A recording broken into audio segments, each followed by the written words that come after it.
আমার চ্যানেলের সকল বন্ধুদের স্বাগত। আজ আমি আপনাদের জন্য একটি নিরামিষ রেসিপি নিয়ে এসেছি। সজনে ডাঁটা পেকে গেলে একদমই খেতে ভালো লাগে না। না ঝোল করলে ভালো লাগে, না ঝাল বা অন্য কিছু করলে ভালো লাগে। তাই এই রেসিপিটা ঝটপট বানিয়ে ফেলুন। খুব ভালো লাগবে খেতে, আর সকলে খেতেও খুবই ভালো বলেছে। আমার এইরকম সুন্দর সুন্দর ভিডিও পাওয়ার জন্য সাবস্ক্রাইব করে দিন, আর পাশে থাকা বেল আইকন বাটনটি ক্লিক করে অল করে দিন। তাহলে আমার সমস্ত নিত্য নতুন ভিডিও সবার প্রথমে আপনার ফোনে পৌঁছে যাবে। তাহলে চলুন এই রেসিপির পুরো ভিডিওটা দেখে নেওয়া যাক। এই রেসিপি তৈরি করার জন্য সবার প্রথম সজনে ডাঁটা নিয়েছি। দেখুন সজনে ডাঁটাগুলো কতটা পেকে গেছে, অনেকটাই পেকে গেছে। এই সজনে ডাঁটা দিয়ে ঝোল বা পোস্ত বা অন্য কিছু রান্না করলে একদম ভালো লাগবে না।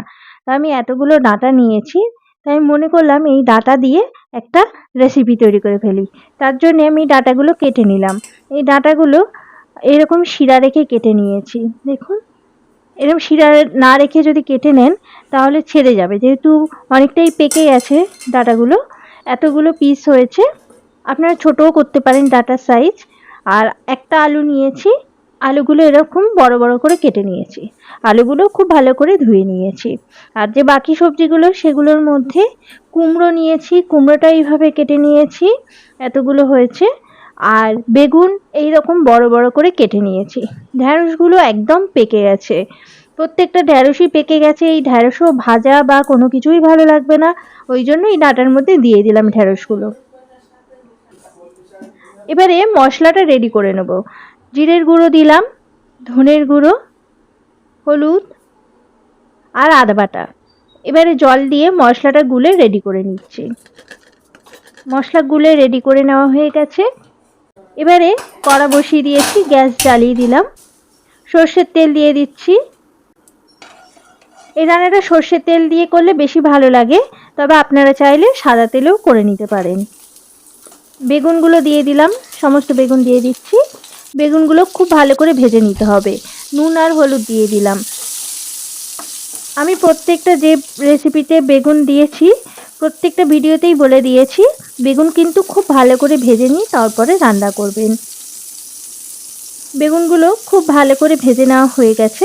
এবারে বেগুনগুলো সমস্ত তুলে নেব।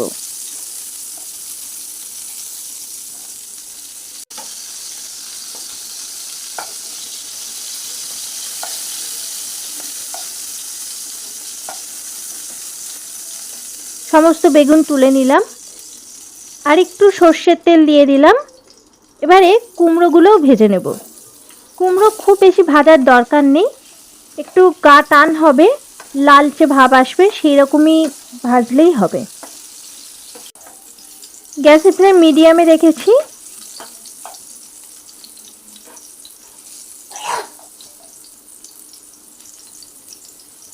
এইভাবে উল্টে পাল্টে কুমড়োগুলো খুব ভালো করে ভেজে নিচ্ছি। দেখুন কুমড়োগুলো এইরকমই মোটামুটি একটু ভেজে নিলাম। দেখুন এরকম লাল হয়ে গেছে, এরকম ভেজে তুলে নিচ্ছি। সমস্ত কুমড়োগুলো তুলে নিলাম। এবারে বিউলির ডালের বড়িগুলোও ভেজে নেব। এইভাবে অনবরত নেড়ে ভেজে নিতে হবে, তা নাহলে পুড়ে যাবে। এরকম লাল করে বিউলির ডালের বড়িগুলো ভেজে তুলে নিলাম। এবারে ফোড়নে শুকনো লঙ্কা তেজপাতা দিয়ে দিলাম। শুকনো লঙ্কা তেজপাতাটা একটু ভেজে নেব, খুব সুন্দর একটা স্মেল বেরিয়েছে। এবারে পাঁচ ফোড়ন দিয়ে দিলাম, পাঁচ ফোড়নটাও একটু ভেজে নেব। এবারে আলুগুলো দিয়ে দিচ্ছি, আলুগুলো একটু নেড়ে ছেড়ে নেব। আলুও খুব বেশি ভাজার দরকার নেই।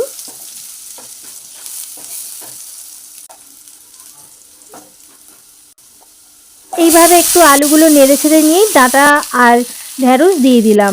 স্বাদ মতো নুন আর হলুদ দিয়ে দিলাম, দিয়ে একটু নেড়ে ছেড়ে নেব।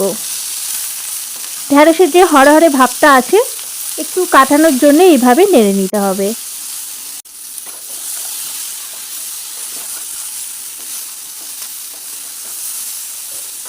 দেখুন ডাঁটাগুলো একটু রং ধরেছে ভাজার জন্য, আর ঢ্যাঁড়সের হরহরে ভাবটাও অনেকটাই কেটে গেছে।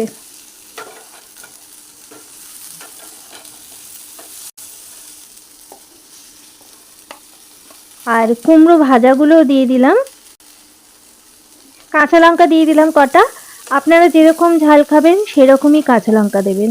আর কাঁচা লঙ্কাগুলো চিড়ে দিয়েছি।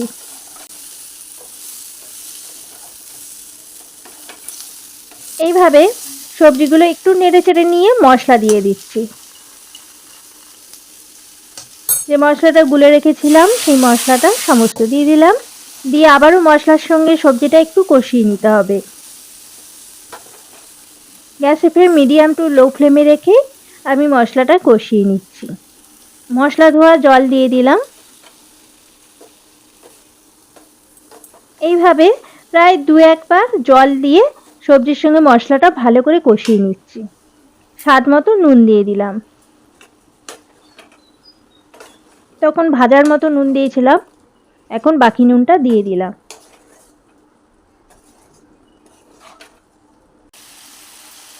আর গোলমরিচের গুঁড়ো দিয়ে দিলাম একটু।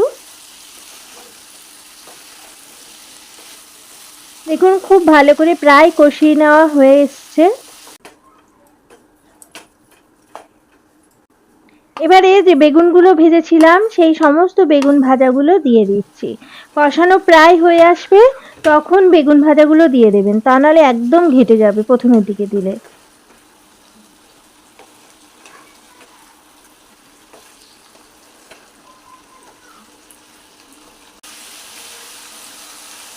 এবারে আমি ফাইনালি জল দিয়ে দিচ্ছি। আমার কষিয়ে নেওয়া হয়ে গেছে, খুব বেশি কষানোর দরকার নেই, ২-১ বার জল দিয়ে কষালেই হবে। বেশ কিছুটা পরিমাণেই জল দিয়ে দেব, যেহেতু ডাঁটা আর ঢ্যাঁড়সগুলো একদমই কচি নয়, একদম পেকে গেছে, সেগুলো সিদ্ধ হতেও একটু সময় লাগবে। সেই জন্য একটু বেশি পরিমাণে জল দিয়ে ঢাকা দিয়ে দিলাম আর গ্যাসের ফ্লেম মিডিয়ামে করে দিলাম। দেখুন জল খুব ভালোভাবেই ফুটে গেছে। এবারে যে বড়িগুলো ভেজে রেখেছিলাম সেই বড়িগুলো সমস্ত এখানে দিয়ে দিলাম।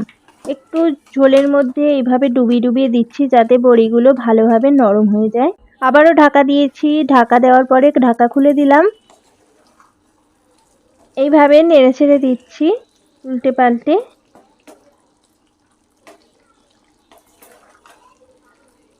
আমার প্রায় রেডি হয়ে এসেছে, আর একটু ঝোলটা মারলেই হয়ে যাবে।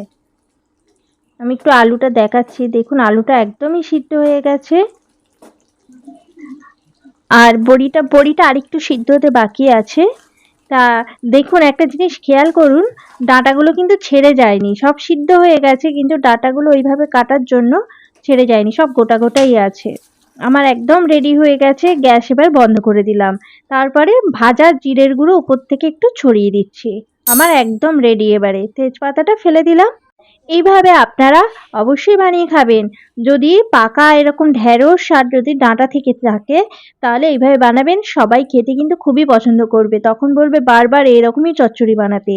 আমার ভিডিওটা যদি আপনাদের ভালো লেগে থাকে লাইক করে দেবেন, কমেন্ট বক্সে জানাতে ভুলবেন না কিন্তু, আর বন্ধুদের কাছে শেয়ার করে দেবেন।